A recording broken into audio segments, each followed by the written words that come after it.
ಮೊದಲನೆಯ ಪ್ರಶ್ನೆ, ಯಾವ ಡಿಜಿಟಲ್ ಪಾವತಿ ಸಂಸ್ಥೆಯು ಇತ್ತೀಚೆಗೆ ಡಿಜಿಟಲ್ ಪಾವತಿಗಳ ಮಾಹಿತಿಯೊಂದಿಗೆ ಭಾರತದ ಮೊದಲ ಸಂವಾದಾತ್ಮಕ ವೇದಿಕೆಯನ್ನು ಆರಂಭಿಸಿತು?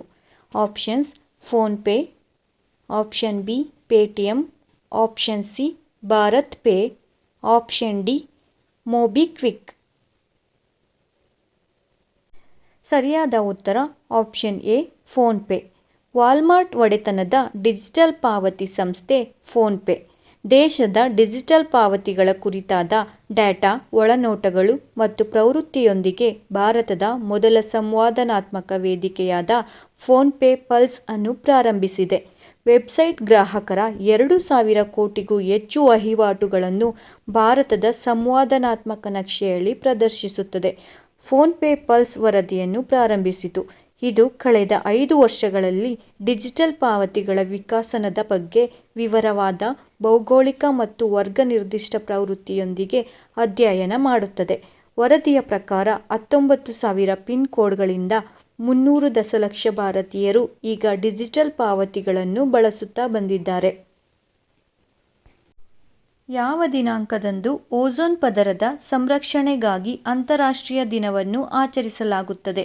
Option A September 17, option B September 12, option C September 16, option D September 21. ಸರಿಯಾದ ಉತ್ತರ ಆಪ್ಷನ್ ಸಿ ಸೆಪ್ಟೆಂಬರ್ 16. ಓಝೋನ್ ಪದರದ ಸಂರಕ್ಷಣೆಗಾಗಿ ಅಂತಾರಾಷ್ಟ್ರೀಯ ದಿನವನ್ನು ಪ್ರತಿ ವರ್ಷ ಸೆಪ್ಟೆಂಬರ್ 16ರಂದು ಆಚರಿಸಲಾಗುತ್ತದೆ. ಓಝೋನ್ ಪದರದ ಸವಕಳಿಯ ಬಗ್ಗೆ ಜನರಲ್ಲಿ ಜಾಗೃತಿ ಮೂಡಿಸಲು ಮತ್ತು ಅದನ್ನು ಸಂರಕ್ಷಿಸಲು ಸಂಭವನೀಯ ಪರಿಹಾರವನ್ನು ಹುಡುಕಲು ಇದನ್ನು ಆಚರಿಸಲಾಗುತ್ತದೆ. ಓಝೋನ್ ಪದರದ ತಡೆಗಟ್ಟುವಿಕೆಗಾಗಿ ಅಂತಾರಾಷ್ಟ್ರೀಯ ದಿನದ ಈ ವರ್ಷದ ಥೀಮ್ ಮಾಂಟ್ರಿಯಲ್ ಪ್ರೋಟೋಕಾಲ್ ನಮ್ಮನ್ನು, ನಮ್ಮ ಆಹಾರ ಮತ್ತು ಲಸಿಕೆಗಳನ್ನು ತಂಪಾಗಿರಿಸುತ್ತದೆ. ಮಾಂಟ್ರಿಯಲ್ ಪ್ರೋಟೋಕಾಲ್ನ ಉದ್ದೇಶವು ಓಝೋನ್ ಪದರದ ಸವಕಳಿಗೆ ಕಾರಣವಾಗುವ ವಸ್ತುಗಳ ಉತ್ಪಾದನೆಯನ್ನು ಕಡಿಮೆ ಮಾಡುವ ಮೂಲಕ ಓಝೋನ್ ಪದರವನ್ನು ರಕ್ಷಿಸಲಾಗುತ್ತದೆ. ಇತ್ತೀಚೆಗೆ ಗ್ಲೋಬಲ್ ಬಿಸಿನೆಸ್ ಸಸ್ಟೈನಬಿಲಿಟಿ ಲೀಡರ್ಶಿಪ್ಗಾಗಿ ಸಿ.ಕೆ. ಪ್ರಹ್ಲಾದ್ ಪ್ರಶಸ್ತಿಯನ್ನು ಯಾರು ಗೆದ್ದಿದ್ದಾರೆ? Option A Sundar Pichai, option B Satya Nadella, option C Elon Musk, option D Jeff Bezos.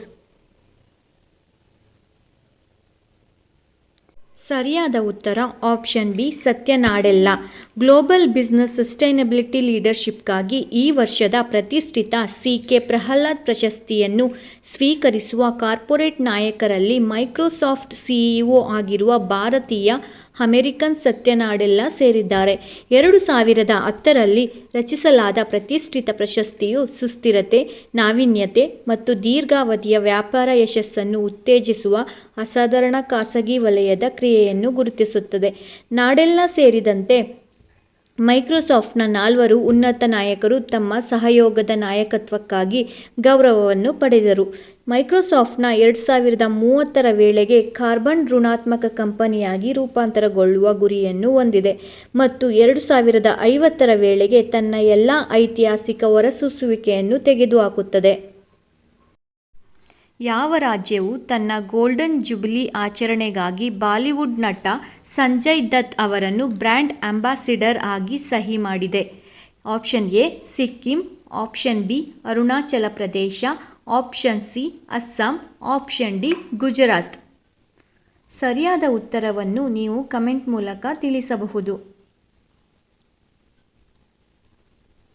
ಸರಿಯಾದ ಉತ್ತರ ಆಪ್ಷನ್ ಬಿ ಅರುಣಾಚಲ ಪ್ರದೇಶ. ಅರುಣಾಚಲ ಪ್ರದೇಶಕ್ಕೆ 50ನೇ ವರ್ಷವನ್ನು ನಾಮಕರಣ ಮಾಡುವ ಮೂಲಕ ಸುವರ್ಣ ಮಹೋತ್ಸವ ಆಚರಣೆಯ ಸಂದರ್ಭದಲ್ಲಿ ಅರುಣಾಚಲ ಪ್ರದೇಶದ ಸರ್ಕಾರವು ಬಾಲಿವುಡ್ ನಟ ಸಂಜಯ್ ದತ್ ಅವರನ್ನು ಬ್ರ್ಯಾಂಡ್ ಅಂಬಾಸಿಡರ್ ಆಗಿ ಸಹಿ ಮಾಡಿದೆ.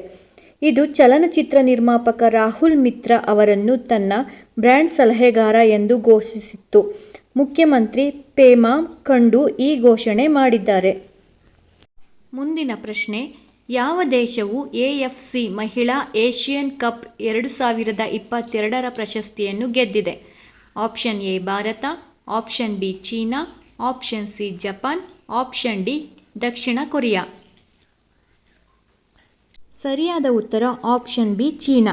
ಚೀನಾದ ಮಹಿಳಾ ತಂಡವು AFC ಮಹಿಳಾ ಏಷ್ಯನ್ ಕಪ್ 2022ರ ಪ್ರಶಸ್ತಿಯನ್ನು ಗೆದ್ದಿದೆ. ಕ್ಸಿಯಾವೂ ಯುಯಿ ಅವರು ಗೋಲ್ಡ್ ಫೈನಲ್ನಲ್ಲಿ ದಕ್ಷಿಣ ಕೊರಿಯಾದ ವಿರುದ್ಧ 3-2 ಅಂತರದ ಜಯ ಸಾಧಿಸಿತು. ಚೀನಾಕ್ಕೆ ದಾಖಲೆಯ 9ನೇ ಏಷ್ಯನ್ ಪ್ರಶಸ್ತಿಯನ್ನು ಗೆದ್ದುಕೊಂಡಿತು. ಈ ವಿಜಯವು ಸಮಾನ ವೇತನಕ್ಕಾಗಿ ಸಾಮಾಜಿಕ ಮಾಧ್ಯಮಗಳಲ್ಲಿ ಕರೆಯನ್ನು ಹುಟ್ಟುಹಾಕಿದೆ. ಈ ಮಾಹಿತಿಯು ನಿಮಗೆ ಇಷ್ಟವಾಗಿದ್ದಲ್ಲಿ ಮತ್ತಷ್ಟು ಪ್ರಚಲಿತ ವಿದ್ಯಮಾನಗಳಿಗಾಗಿ ಚಾನಲನ್ನು ಸಬ್ಸ್ಕ್ರೈಬ್ ಮಾಡಿ, ಲೈಕ್ ಮಾಡಿ, ಉತ್ತರಗಳನ್ನು ಕಮೆಂಟ್ ಮಾಡಿ. Thank you.